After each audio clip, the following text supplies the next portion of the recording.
அனைத்தை நான் வரவேற்கின்றேன், பெருமைப்படுகின்றேன். பின்ன உங்களுடைய நீங்கள் இன்று போல் என்றும் இருந்து சங்கத்தை முன்னேறச் செய்து நல்ல முறையில் நடக்க துவாக்குகின்றேன்.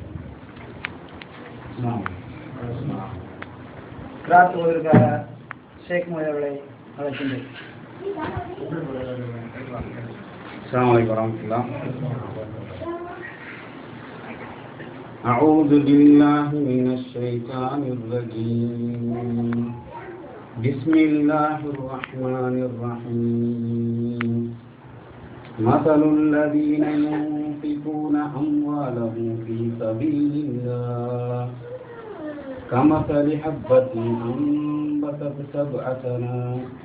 سبع سنابل في كل سنبلة مئة حبة والله يضاعف لمن يشاء والله واسع عليم. الذين ينفقون أموالهم في سبيل الله ثم لا يتبعون ما أنفقوا منا ولا أذى لهم أجرهم عند ربهم ولا خوف عليهم ولا هم يحزنون. தமது செல்வங்களை அல்லாஹ்வின் பாதையில் செலவிடுவோருக்கு உதாரணம் ஒரு தானியம். அது 7 கதிர்களை முளைக்கச் செய்கின்றது. ஒவ்வொரு கதிரிலும் 100 தானியங்கள் உள்ளன. தான் நாடியோருக்கு அல்லாஹ் இன்னும் பன்மடங்காக கொடுக்கின்றான். அல்லாஹ் தாராளமானவன், அறிந்தவன். அல்லாஹ்வின் பாதையில் தமது செல்வங்களை செலவிட்டு பின்னர் செலவிட்டதை சொல்லி காட்டாமலும் தொல்லை தராமலும் இருப்போருக்கு அவர்களின் கூலி அவர்களின் இறைவிடம் உள்ளது. அவர்களுக்கு எந்த அச்சமும் இல்லை, கவலைப்படவும் மாட்டார்கள்.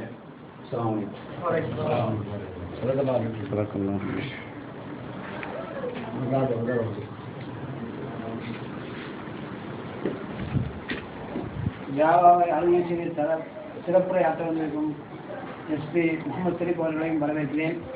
மற்றும் இவ்விழாவை சிறப்பிக்க வந்திருக்க வருங்கால உறுப்பினர்களும் சங்கத்தை சிறப்பாக நடத்தி மென்மேலும் வளர்ச்சி செய்யும் அனைவர்களையும் வருவன் வரவேற்கிறேன்.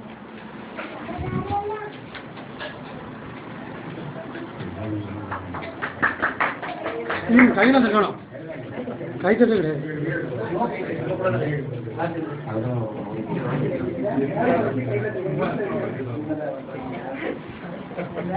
கிடையாது.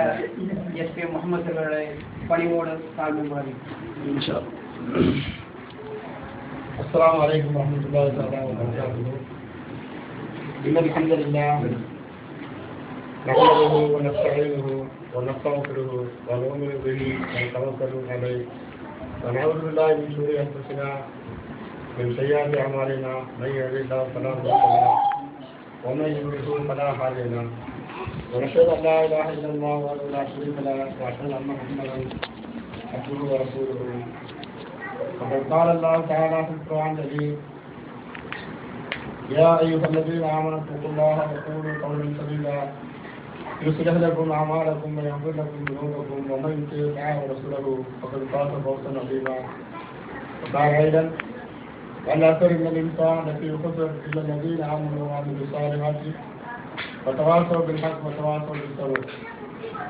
எல்லாம் வல்ல அல்லாஹ்வின் நிலையானவர்களே, எனது சகோதரர்களே, இன்றைய தினம் இந்த ஆணையில் நாம் ஒன்றாக சங்கமித்திருக்கிற இந்த வேலை என்பது நாம் கூறியிருக்கும் ஒவ்வொருவருடைய வாழ்க்கையிலும் ஒரு மறக்க முடியாத தருணமாக அமையும் என்பது ஒரு இன்றையிலும் நமது ஐயர்களும் தெரிவிக்கிறது.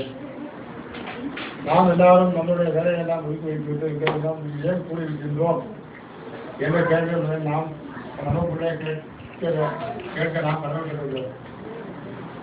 நாம் எதற்காக சொல்கின்றோம் என்றால், இன்று நம்முடைய நாட்டிலும் நம்முடைய ஊரிலும் பலவிதமான அமைப்புகளும் பலவிதமான இயக்கங்களும் பலவிதமான தொழிற்சாலை நிறுவனங்களும் உள்ள இந்த சூழலில் அவர்கள் பலவிதமான நல்ல காரியங்களை அந்தந்த அமைப்பினர் அவரவர் வாழும் பகுதிக்கு அவர்கள் செய்து வருகிறார்கள். இதுதான் உண்மை. ஆனால் இதில் அதிகபட்சமாக இருக்கக்கூடிய பாம்பரோட வேலை மற்றும் சுரண்டை இன்னும் அதை சுற்றி வாழக்கூடிய தென்காசி பகுதி வாழ் நமது மக்கள் சார்பாக நாம் இன்று வரை அண்ணாவின் கொள்கையை தேடி நாம் எந்த ஒரு அமைப்பையும் இன்று வரை நாம் நம்ம மக்களுக்காக தொடங்கவில்லை என்பதுதான் உண்மை. அதனை நாம் பூர்த்தி செய்யும் விதமாக நமக்குள் நாம் ஒரு அமைப்பை உருவாக்க வேண்டும் என்பது நமது நீண்ட கனவு. இதற்காக முதலில் துவக்கமிட்டது எனது அருமை தந்தை ஷேக் முஹிதீன் அவர்களின் அவர் மூலையில் உதித்தார் அந்த செயல்பாடுதான் ஐவா. ஐவா என்ற வார்த்தைக்கு பொருள் அரபியில் சரி அல்லது மிகவும் சரி என்ற வார்த்தை ஐவா என்பதன் பொருள். அந்த ஐவா என்பதன் பொருள் இஸ்லாமிக் வெல்ஃபேர் அசோசியேஷன் என்ற ஒன்றாகும். அதை சொந்தமாக தமிழ் சொல்வதென்றால் இஸ்லாமிய நல்வாழ்வு அமைப்பு அல்லது இஸ்லாமிய நல்வாழ்வு ஒருங்கிணைப்பு என்று நாம் கூறலாம். இதில் நாம் இன்றைய தினம் ஒருமுறையாக நாம் இங்கு நம்ம ஆரம்பித்துள்ளோம். இந்த ஐவாவின் செயல்பாடுகள் எவ்வாறு இருக்க வேண்டும் என்றால் இன்றைய தினம் நாம் நமது துன்யாவின் வாழ்க்கைக்கு வேண்டி நாம் 11 மைல்கள் கடந்து நாம் இங்கு கேரளத்தில் ஒவ்வொரு வியாபாரம் செய்து வருகிறோம். அதில் நாம் சிலர் வாட்சிகளை வைத்துள்ளோம். இன்னும் சிலர் மற்ற தேர்வு வியாபாரம் செய்யக்கூடிய சகோதரர்கள் நம்மிடையே இருக்கிறார்கள். இன்னும் சில சகோதரர்கள் நம்ம ஜவுளி வியாபாரம் செய்யக்கூடிய சகோதரர்கள் இருக்கிறார்கள். இவர்களெல்லாம் நாம் நம்முடைய பிறந்த மண்ணை விட்டு வந்து இவர்கள் இருக்கிறோம் என்றால் நமது துன்யாவை நன்மை கருதி நாம் இங்கு வந்து இருக்கின்றோம். அதே நேரம் நாம் துன்யாவுக்கு செய்யும் இதே வேளையில் இதற்கு அப்புறம் நமக்கு ஒரு வாழ்க்கை உண்டு என்ற அந்த உண்மையின்படி சிந்தித்து அதற்கு நாம் என்ன செய்தோம் என்று கேட்டால் நாம் அதற்காக குறிப்பாக நாம் இன்று வரை நாம் செய்வதாக நமக்கு ஒவ்வொருத்தருக்கும் சொல்ல இயலும். ஆகவே நாம் குறிப்பாக நமது இவ்வளவு வாழ்க்கைக்கு பின்னர் உள்ள வாழ்க்கைக்கு வேண்டி நாம் எல்லாரும் நமக்குள் நாம் செய்து ஆக கட்டாயத்தில் இருக்கின்றோம். அதை எவ்வாறு நாம் செய்வது என்ற கேள்வி இருக்கும்போது நம்மிடையே கஷ்டப்படக்கூடிய நமது சகோதரர்களுக்கு முதலில் நாம் உதவ வேண்டும். நமது சமுதாயத்தை முன்னேற்றத்துக்கு நாம் உதவ வேண்டும். அண்ணன் செல்லம் அவர்கள் சொல்லியிருப்போம், எந்த ஒரு முஸ்லீம் ஒரு நபரை வாழ வைத்தானோ அவர் ஒரு சமுதாயத்தையே வாழ வைத்தார் என்று அவர் நம்ம கூறியுள்ளார்கள். நாம் நமது சாதனை வைத்துள்ளோம். நமது கடைக்கு யாத்திரை போயிட்டு யாராக இருந்தாலும் வருகிறார்கள். நாம் ஒரு 50 பைசா ரூபாய் நாம் அவர்கள் கொடுக்கின்றோம். அதை வைத்து அவர்களுக்கு தேவை நிறைவேறுமா இல்லையா என்பதை பற்றி நாம் ஒரு சிறுவரும் ஆலோசிப்பது கிடையாது. அதே நேரத்தில் நம்முடைய சுத்தார் உறவினர்கள் நம்முடைய சொந்தக்காரர்கள் நம்ம ஊரில் இருக்கிறார்கள். அதில் எத்தனை பேர் தொழில் தொடங்க அமைப்பில்லாதவர்களும் வாய்ப்பு இல்லாதவர்கள் இருக்கிறார்கள். இன்னும் சிலர் ஹராமான தொழில் என்பதை விட சீட்டு வட்டி என்ற சில